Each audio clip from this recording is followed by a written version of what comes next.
Daily log, entry 3631. Another year stuck on this hunk of a junk spaceship before we reach the Celost homeworld. What else am I supposed to say? This day is the same as all the other thousands of them. Nothing to report. Sensors are showing a tendril of empty space. How is that possible? It's on course to go right through us. The heavy boron shields won't stop it, but we'll still have containment. Plus, this readout claimed there was no dark matter in the region either, so it could be equipment error.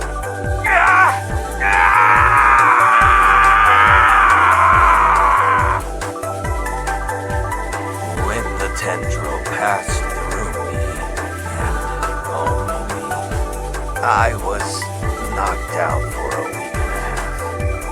I've got no lasting injuries, but I'm still confined to the sick ward because I've had some strange alterations to my biology.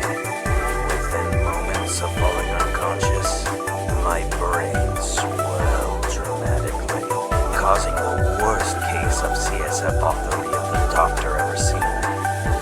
Then, over the next hour, it shrank back to normal size. Yet the full density had quadrupled.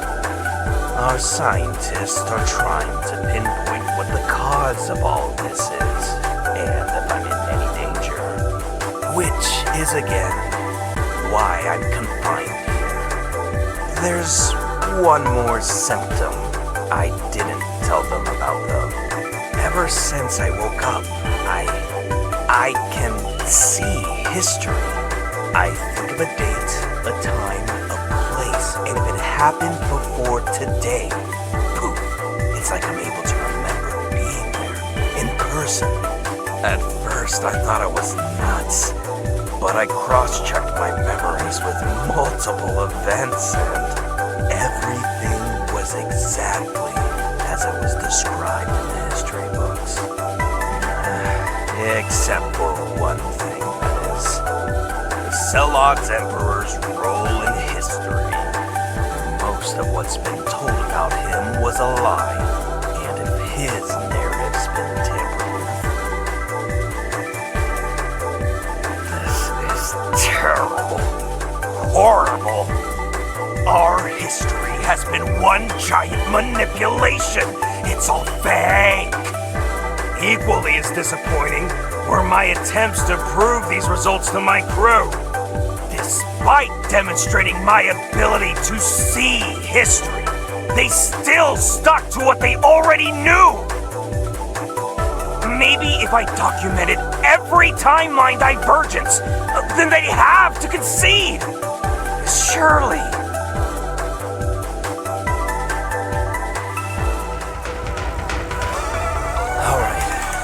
Now for the meeting.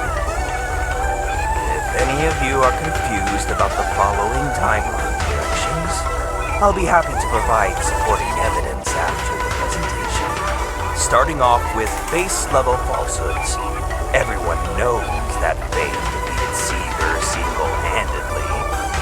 The truth, though, Faye was simply assisting the real. A woman named Talia. Vi and the Celod's Emperor were also originally Talia's allies, not Faye's. As for why Talia vanished from history, it seems that Talia didn't consider herself fit to rule. While I can see history, I can't read thoughts, so I have no way to know her motives. So, she passed the throne on to Faye, who quickly spun her historical revisionism. To help with that, Vi became Faye's advisor and mouthpiece. Vi had a significant fact about herself hidden too.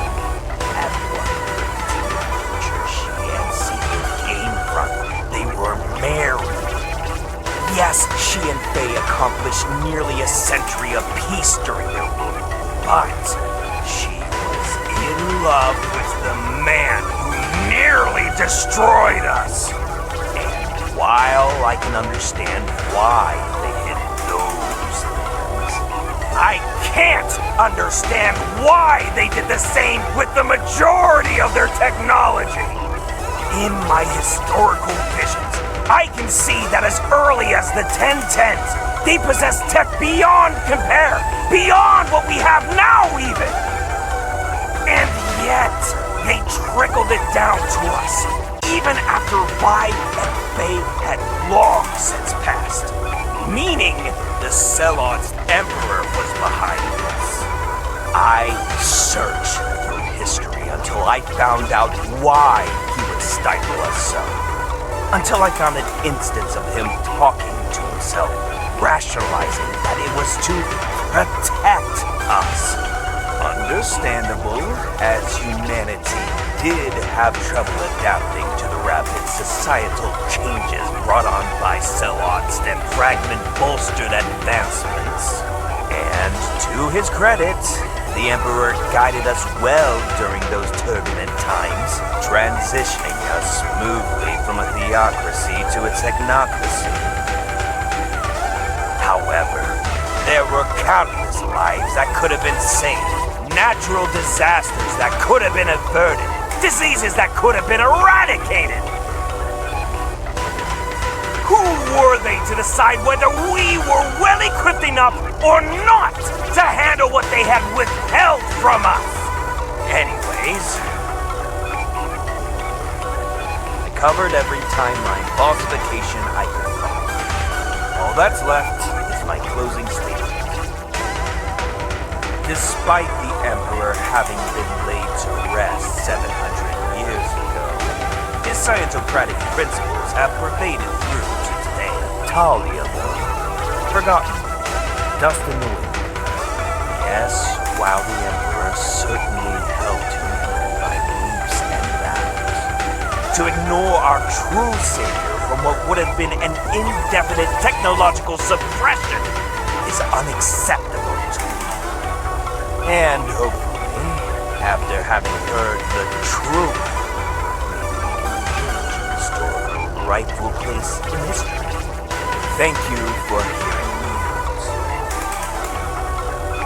The air on board has changed, says my speech, dramatically.